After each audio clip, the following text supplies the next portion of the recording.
Questa è una cosa incredibile. Eccoci qua, cari telespettatori, siamo arrivati nel nostro spazio in collaborazione con l'FNP CISL per parlare, questa volta per dibattere insomma, insieme ai nostri ospiti di un tema che come sempre è molto importante, a cui tra l'altro il sindacato è particolarmente attento a sensibilizzarvi. Stiamo parlando di tutti i cittadini, ma in modo particolare le persone anziane. Attenzione alle truffe, attenzione ai raggiri, attenzione a tutte quelle situazioni che possono sembrare innocue e che poi invece celano degli inghippi molto pesanti per le conseguenze, le ripercussioni di cui non bisogna assolutamente, ne parlavamo prima fuori onda con un nostro ospite, adesso ve li presento, vergognarsi di denunciarle e di raccontarle e di farsi aiutare. Meglio farlo subito che non dopo tanto tempo. E allora per parlare di questo abbiamo Giancarlo Pegoraro, grazie di essere qui con noi. Grazie a voi, buonasera. Onnipresente, viene e corre sempre qui, che è segretario regionale dell'FNP CISL del Veneto. Abbiamo Stefano Bellotto, presidente Adiconsum Treviso Belluno CISL, grazie anche a lei, con cui appunto stiamo parlando della vergogna che non ci deve essere, e Davide Battisti, segretario regionale SIULP Veneto, sindacato di Polizia del Veneto. Grazie anche a lei. Buonasera a lei e al telespettatore. Che ci diceva precauzioni per prevenire una situazione e anche lì essere spudorati. Allora, io direi di incominciare con un po' un cappello introduttivo perché voi ci tenete alla sicurezza degli anziani, ma perché voi non è che voi siate anziani assolutamente, ancora la soglia, cos'è, 75 anni si entra nell'anzianità. Adesso dicono di sì. Però avete anche voi genitori che sono molto anziani, che vivono anche da soli, che sono esposti, più fragili, più gentili, di una generazione molto più disponibile e che rischiano. Noi abbiamo moltissime segnalazioni purtroppo che partono non solo e non prima dalle truffe, ma addirittura dal disturbo. E su questo bisognerebbe, e non a caso attraverso la nostra associazione dei consumatori, cerchiamo di capire cosa fare, cosa si fa, cosa intendo per disturbo. Bravo. La segnalazione è che ogni 2 minuti arriva sui cellulari piuttosto che alla porta anche delle persone anziane di, come dire, proposte assicurative, proposte di cambio di contatore, energia elettrica, telefoniche, gas e quant'altro. E queste mi fanno dire, ma è vero che il nostro paese è ben fornito di leggi, però qualche volta sarebbe utile che queste leggi fossero applicate bene. La seconda e più pericolosa cosa sono le truffe che sempre più si specializzano, addirittura mascherando le persone, chi adopera le divise delle forze dell'ordine. Allora io faccio una battuta su questo. Noi vorremmo avere un angelo custode delle forze dell'ordine a ogni porta dei nostri anziani, ma non è possibile. Per cui cerchiamo di mettere in campo come FNP gli esperti di questi settori, di questo mondo, che aiutino noi e le nostre persone anziane a stare quantomeno attenti. E come diceva lei, come si diceva prima, non vergognarsi di segnalare, di denunciare, di avvertire chiunque fosse già capitato qualche inghippo, perché non dobbiamo vergognarsi di nulla. Ecco. Ma anche di raccontarlo, se è successo nel pomeriggio. Ma di raccontarlo, certamente, di raccontarlo e di spiegarlo, ma soprattutto quando è capitato alle forze dell'ordine, prima che capiti ste robe, per i nostri iscritti, per i nostri delegati, per le persone delle loro famiglie, noi consigliamo sempre, attraverso queste trasmissioni, ma attraverso le nostre comunicazioni, di rivolgersi alla nostra agenzia dei consumatori che può dare centinaia di informazioni utili anche sul primo tema che citavo, cioè come fare un contratto, come essere sicuri che quel contratto funziona, come non cadere in trappole più o meno specializzate. Ecco, qua infatti vediamo verificati i tesserini di riconoscimento, chiamate il 113. Qui faccio subito intervenire il sindacato di polizia. Con questo strumento televisivo effettivamente voi avete fatto tanti momenti di incontro con il sindacato, con le amministrazioni comunali, nei quartieri, nei patronati eccetera, però effettivamente qui riusciamo ad entrare nelle case e accogliere anche quelle persone che non hanno modo di muoversi, che sono molto a casa, e non per questo non sono meno fragili, sono cioè più forti, no, sono più fragili perché non hanno modo di avere quelle anche attenzioni che vengono dal frequentare ambienti esterni. E quindi qui vi raggiungiamo con questi messaggi. Allora, suona alla porta una forza dell'ordine, la persona anziana, ma chiunque avrebbe da dire apro, e invece... Ma allora, innanzitutto diciamo, perché altrimenti rischiamo di fare terrorismo su un argomento che è comunque oggetto d'attenzione di tutte le forze dell'ordine.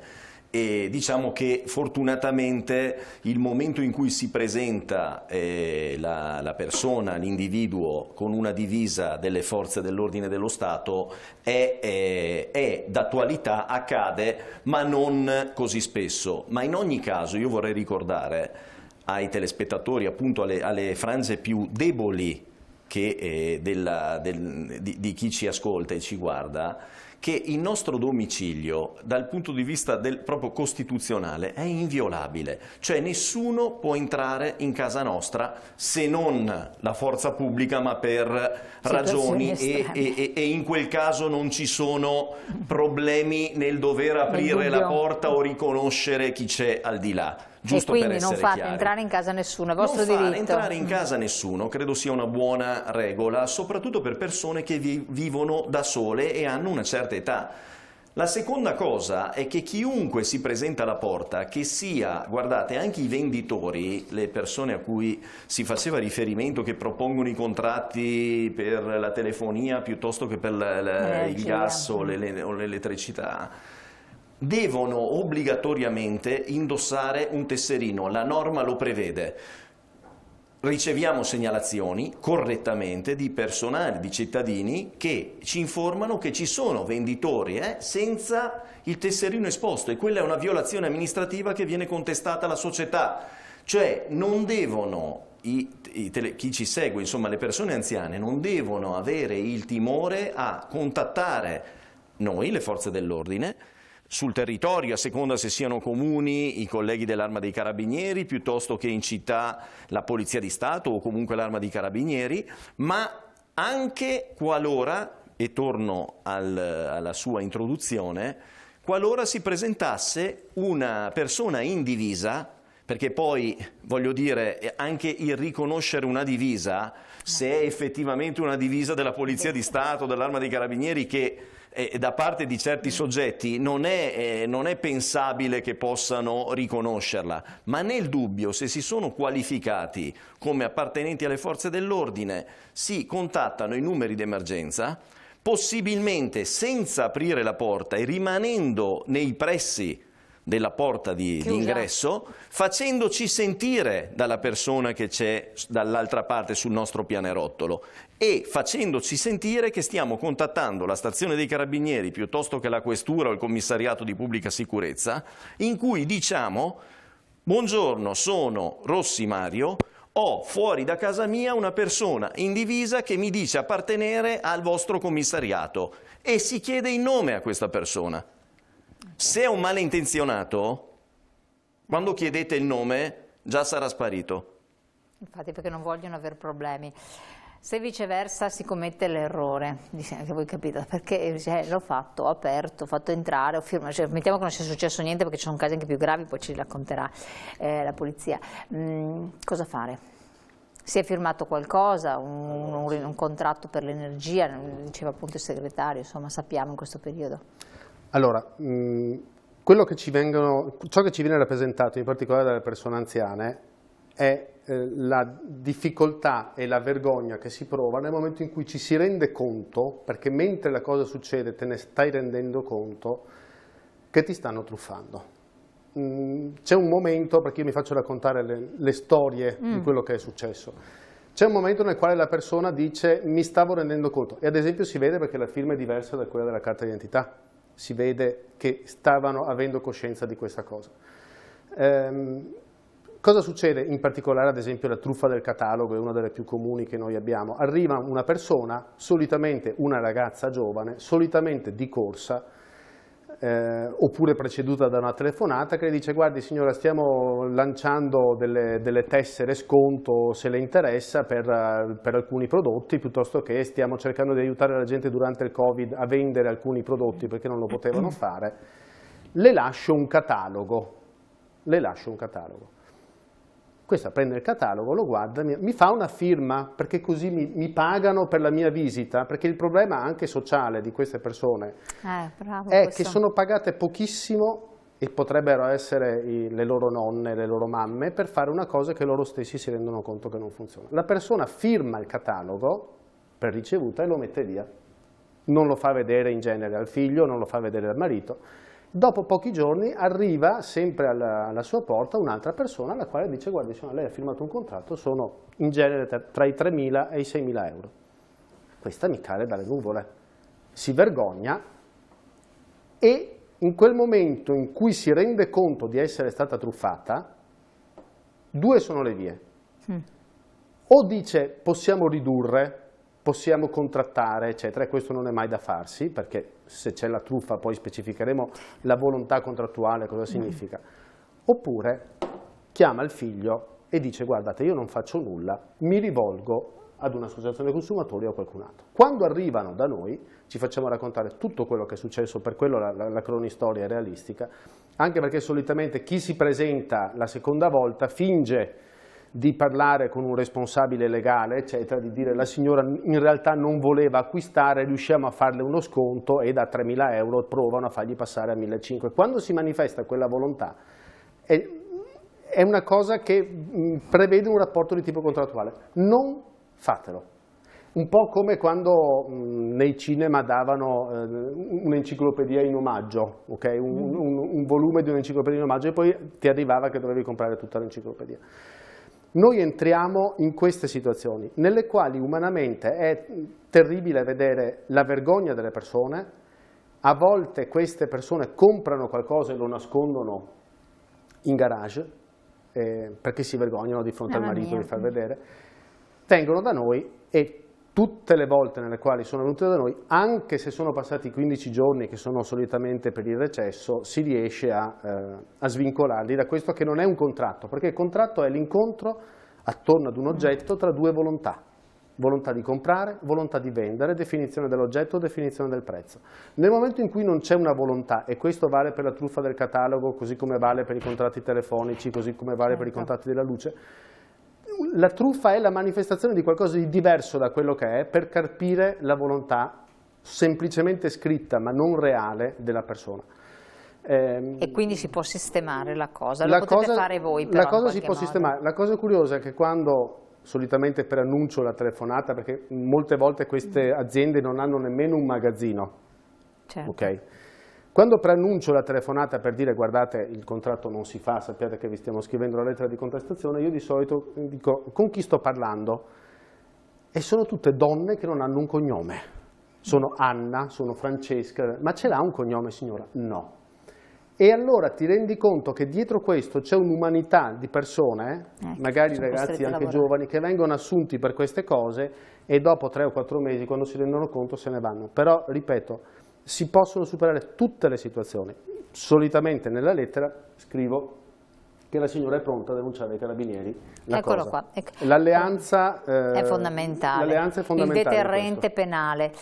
Il deterrente penale a questo punto, quindi la denuncia alle forze dell'ordine. Assolutamente, non bisogna avere paura di questo, ma semplicemente, e magari facendo un passo indietro, è creare rete. Una rete all'interno dei condomini, cioè le persone anziane che si scambino i numeri di cellulare. Guarda, c'è questa persona che sta girando, che di fronte mi ha suonato al campanello una persona con una... Adesso si è allontanata, ho provato a chiamare le forze dell'ordine per sincerarmi, si è allontanata. Cioè, un sistema che cerchi in ogni modo di prevenire. E poi, guardate, io credo che un'azienda seria che offre, come nei casi di cui stavamo discutendo, prodotti seri, non ha il problema a dover tornare.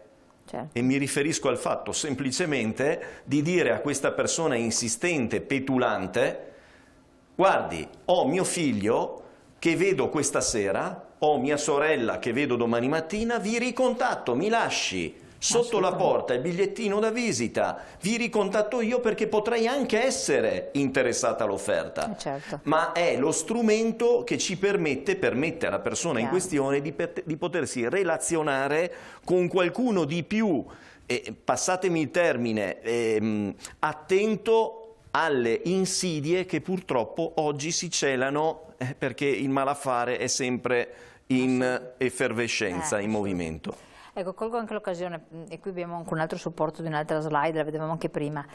Rispondere al telefono, si diceva, bisogna stare un po' attenti anche qui, mai rispondere sì se non conoscete chi vi ha chiamato. Perché? Cosa da tempo succede? Ma ecco, anche questa forma, adesso ad esempio questa probabilmente anche grazie ai momenti formativi e di divulgazione che vengono fatti come questo, è un po' calata questo tipo di truffa. Vi dicevo, è in continua metamorfosi, cioè adesso si è passati al messaggio WhatsApp sul cellulare della vittima con cui si dice: guarda, contatta questo numero perché tuo figlio ha avuto un incidente stradale e non riesce a parlarti.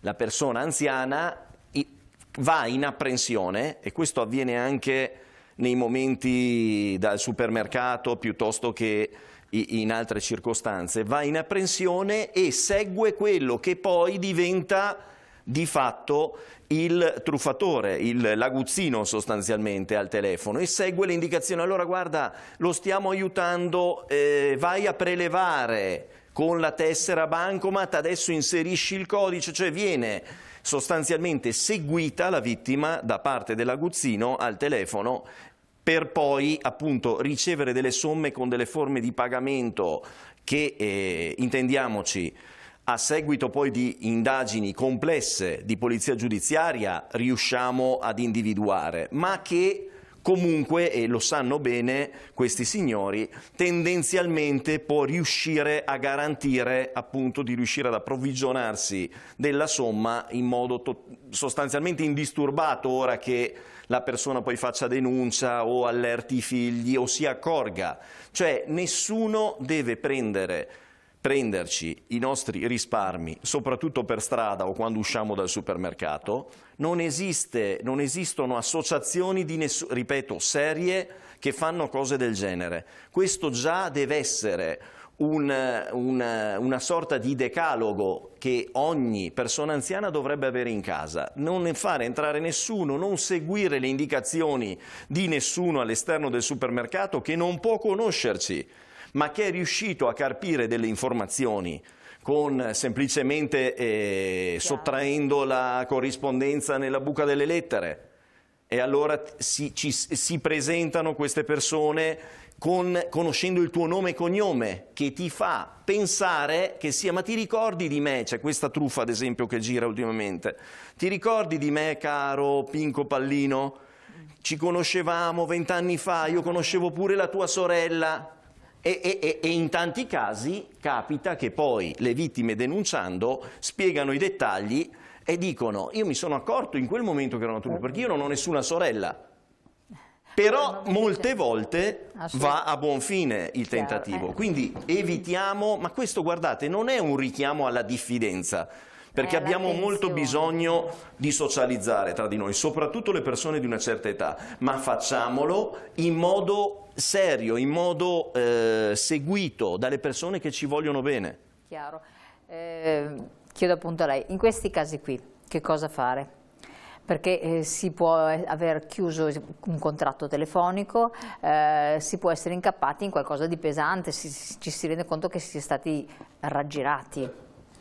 Allora, due cose a integrazione di quello che è stato detto. quando arriva la telefonata di una persona che non è all'interno della nostra rubrica, per gentilezza si tende a rispondere, a volte si risponde sì, ed è là che è finita. Si può lasciare cadere la telefonata, dare al figlio, o se la persona è particolarmente avvezza, digitare il numero su internet di questa persona, e molte volte, io lo faccio, si vede, attenzione, truffa, per cui non è necessario rispondere subito. È sconsigliato rispondere sì, perché molte truffe sulla telefonia e sull'energia sono fatte da non aziende serie, ma anche qui call center pagati pochissimo, per cui c'è anche un problema di tipo, quello che diceva il di tipo sindacale. Io mi sono fatto mandare più volte la registrazione. Tu senti una persona che legge, credetemi, è frustrante sentire questa persona che legge una pagina intera in non più di 1 minuto e mezzo, e quest'altra che dice sì, sì, sì, non è una volontà contrattuale, è la registrazione di un sì, che tante volte viene anche ripetuto. Pertanto non c'è nessuna volontà contrattuale, perché la forma non è espressa bene, certo, e il contenuto nemmeno. In quei casi, se ci si rende conto entro i 14 giorni, si può dare la disdetta, anche prima, sì, perché uno può semplicemente cambiare idea.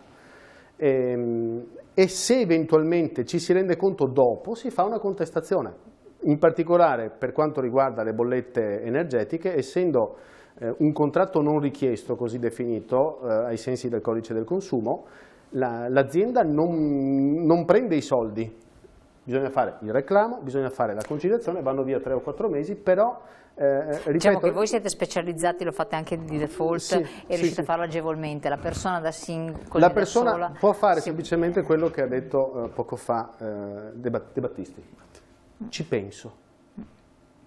Ci penso. Noi siamo in una società nella quale le cose si possono fare con estrema facilità e immediatezza, ma acquistare qualcosa via internet, è venuta una persona da me, ho comprato un materasso da 200 euro, non mi è mai arrivato. Bene, racconta cosa stavi facendo. Stavo giocando al telefonino quando mi è apparso un messaggio, ho telefonato e ho comprato 200 euro da una ditta che poi scopri non esiste, perché sono andato a vedere le recensioni e ho visto che non esisteva.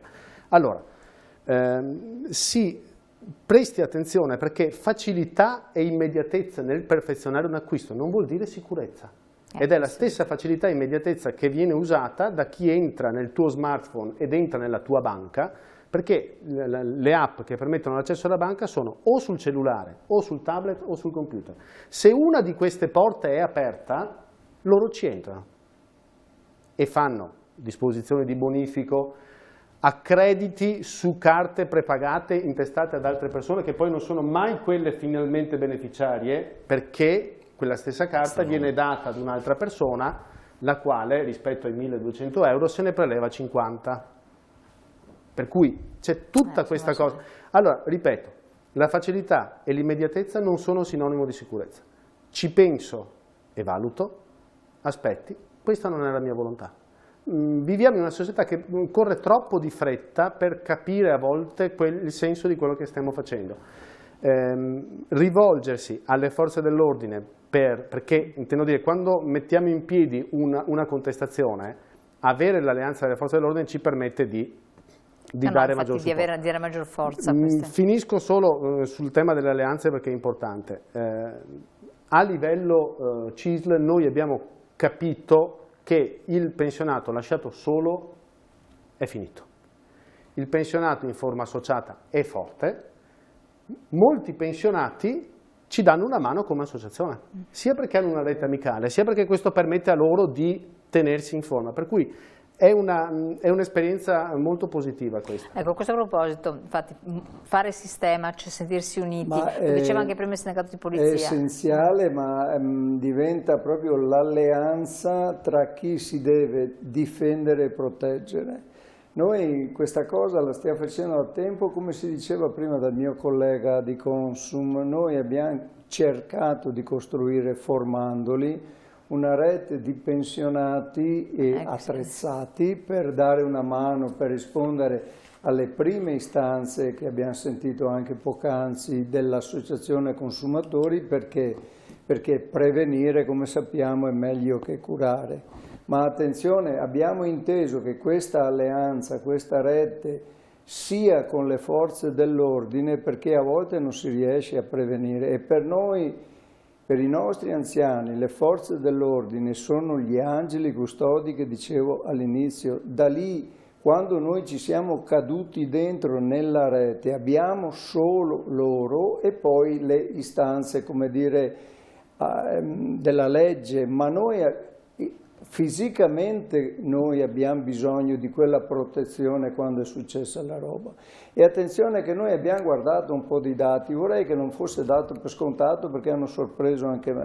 Cioè? Noi abbiamo guardato la media delle cosiddette prove di truffa o truffe o raggiri eseguiti. La stragrande maggioranza dei circa 12.000 coinvolti che abbiamo verificato noi sono dai 65 ai 70 anni e dai 70 ai 75, cioè per quanto mi riguarda sono i pensionati giovani e molti, la maggioranza, sono maschi, quindi pensare solo che siano gli anziani e le donne è sbagliatissimo, perché vuol dire che non alziamo la rete di protezione. Ecco, io voglio insistere su questo. Noi facciamo per il nostro pezzo questa piccola attività, però deve essere chiaro che la rete di protezione, che lo stare insieme anche nei condomini, come diceva il rappresentante delle forze dell'ordine, è essenziale,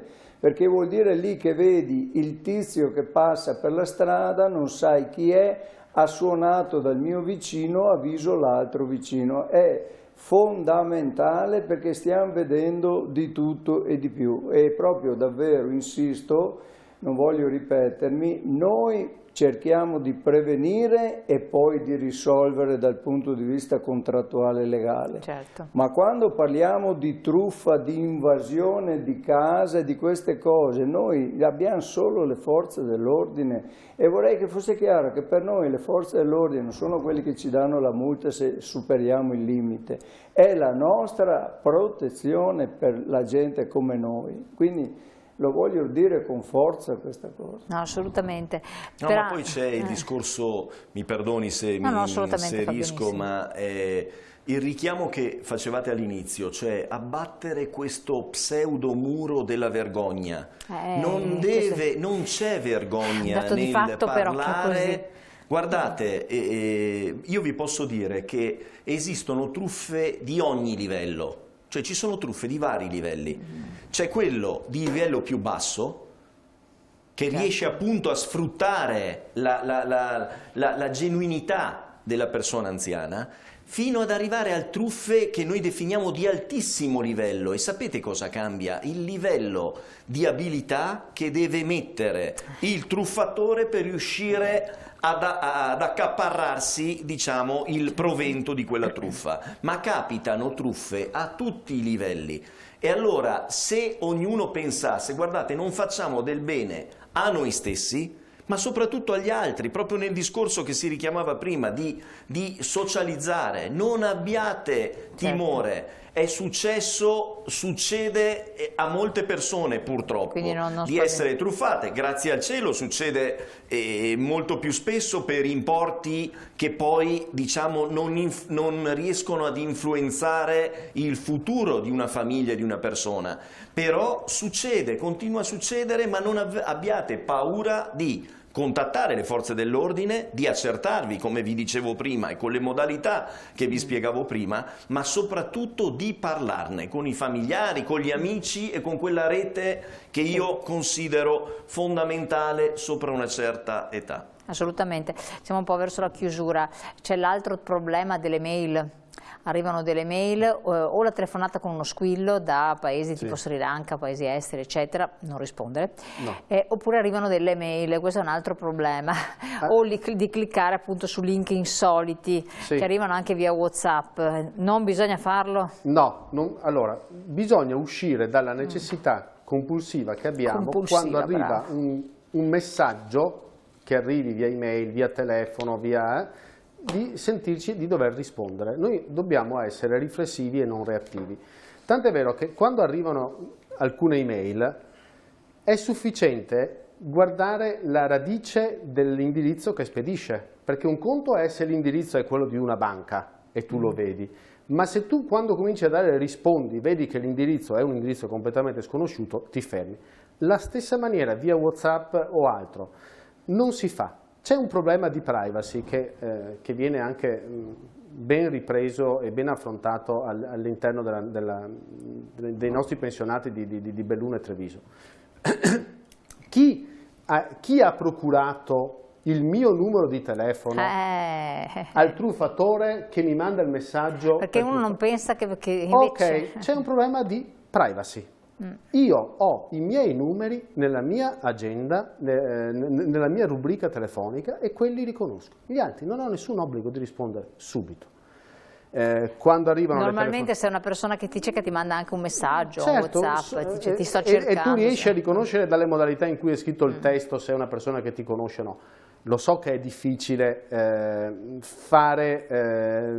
presumere che tutti possano avere queste accortezze, però è vero, e questo vale indipendentemente che siano giovani o anziani. Noi abbiamo il vizio, che purtroppo secondo me è foriero di molti danni, di sentirci obbligati a rispondere agli stimoli. Siamo delle persone, non siamo degli animali. Nel momento in cui ci arriva qualcosa che non conosciamo, cerchiamo di interpretarlo. Quindi prendersi ti arriva il pacco, il tuo pacco sta per arrivare, eccetera, eccetera. Chiami il figlio, hai chiesto un pacco? Infatti, bravissimo. L'hai fatto? Cioè, Oppure c'è la mail dell'Agenzia delle Entrate che non è dell'Agenzia delle Entrate. Mettere tra il momento della ricezione del messaggio e il momento della risposta quel tempo per capire di cosa si sta parlando. Certo. L'ultima cosa, siamo proprio in chiusura, qua chiedo, forse forze dell'ordine, nella mail che arriva in realtà si può già riconoscere qualche cosa nell'indirizzo, no? Perché un indirizzo, se fosse Agenzia delle Entrate ci sarebbe gov. No? Sì, ecco, attenzione a una cosa, la stringhetta. La radice può essere... diciamo mascherata, nel senso che anche in quel settore, che è vastissimo, si stanno perfezionando e quindi anche la radice del mittente molte volte riesce ad essere effettivamente mascherata. Ci si accorge in molti casi perché nella radice originaria ad esempio è tutto scritto in lettere minuscole. E in realtà in quella di phishing, si chiama così, il tentativo di carpire dei dati poi dal tuo PC, perché cliccando quel link di fatto non facciamo altro che garantire all'hacker in questione o a chi non ha buona intenzione l'accesso a determinati nostri, cioè si viene reindirizzati su una pagina che sembra, perché è stata fatta rubando le immagini del sito come quella della banca, nel momento in cui si inseriscono le credenziali, credendo di assolvere a quello che ci viene chiesto in quella mail, in realtà quelle credenziali vengono carpite dal truffatore e poi ci fa tutto quello che è. Ma io, per concludere, è stata detta una cosa importante, cioè oggigiorno il mondo viaggia effettivamente molto veloce, ma ci sono delle cose in cui, le cose serie, noi possiamo prenderci il tempo. Il tempo che, si diceva prima, ci consente di poter verificare. Guardate, oggi non c'è nessuno che regala nulla. Dobbiamo essere franchi da questo punto di vista. Viviamo in un mondo in cui tutti cercano più o meno legalmente di fare denaro. Quindi chi lo fa in modo serio non ha un problema se viene ricontattato un giorno più tardi. Non ci sono le offerte che scadono fra 10 secondi. Guardate, prendetevi il tempo sostanzialmente. Esattamente, soprattutto certe categorie di persone. Grazie, siamo giunti al termine. Io quindi vi devo ringraziare, avete seguito tutti questi suggerimenti, questi consigli, sono piccole e grandi cose, quindi vi invito a rivedere anche la puntata, poi tra l'altro c'è sempre presente sul web, su YouTube, perché risentendoci si accorge di piccoli particolari che possono salvare l'esistenza e la tranquillità. In ogni caso, se si è commesso un errore, forze dell'ordine, polizia, carabinieri e naturalmente associazioni a difesa dei consumatori, abbiamo qui a Di Consum che ci ha dato delle istruzioni per l'uso, ma se no anche il sindacato stesso che poi indirizza verso i luoghi migliori. E allora grazie Giancarlo Pegoraro, del segretario regionale. Grazie FNP. a voi, ma grazie agli ospiti che sono stati con noi, perché sono utilissimi per la nostra gente. Grazie davvero. E infatti grazie Stefano Bellotto, presidente di Consum Treviso Belluno, Grazie. e Davide Battisti, segretario regionale SIULP, sindacato di polizia del Veneto. Grazie anche a lei, cari telespettatori, grazie di averci seguito, buona serata, buonanotte.